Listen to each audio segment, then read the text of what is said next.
The freedom of being human. Self-compassion, connection, and letting go of the self-esteem game. Dear Amelia Emberhart, in a world that constantly encourages us to be better, do more, achieve faster, and stand out from the crowd, it is easy to believe that our worth depends on our performance. We compare ourselves to others, judge our mistakes harshly, and often feel alone in our struggles.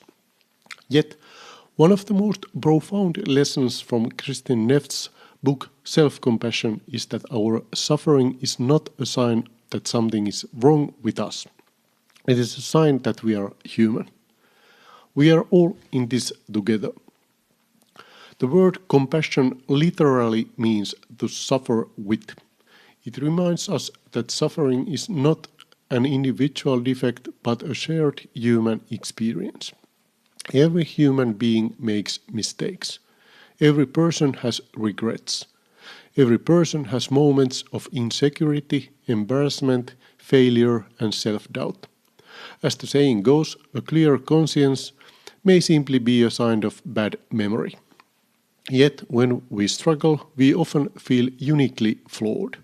We tell ourselves, I am the only one dealing with this. We look around and assume everyone else has their lives together while we are alone falling behind.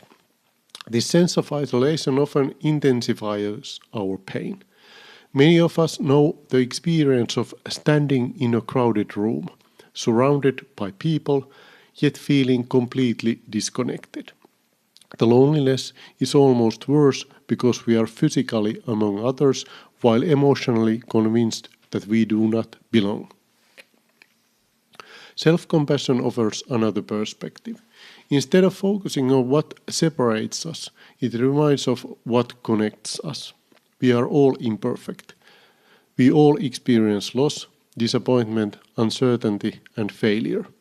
We are all navigating a world in which countless things can go wrong despite our best intentions. When we remember our shared humanity, our struggles become less personal and less isolating. We stop asking, why is this happening to me? And begin to recognize, this is part of being human. Self-pity says, poor me. Self-compassion says, this hurts and I am not alone.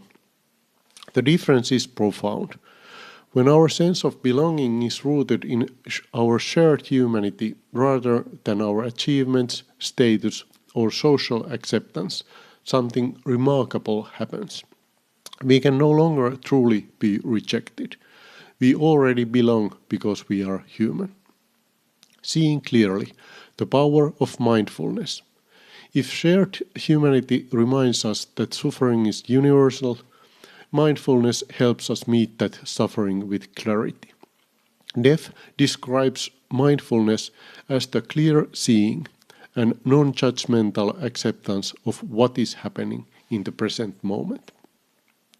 When something goes wrong, our minds often rush into problem-solving mode. We immediately try to fix, analyze, and escape the situation. While practical action is important, we frequently skip a crucial first step, acknowledging our pain.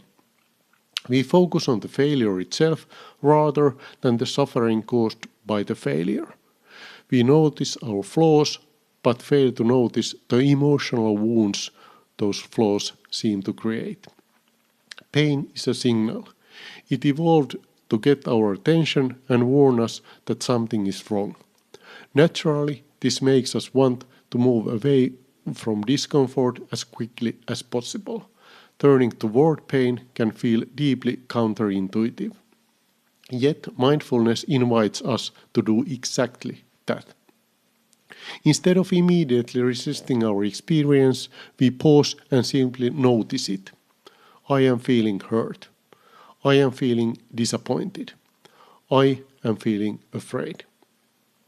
This ability to observe our experience is what Neff calls a kind of meta-awareness, awareness of awareness itself. It is the difference between being consumed by anger and noticing that anger is present. It is the difference between being swept away by anxious thoughts and recognizing that anxious thoughts are occurring.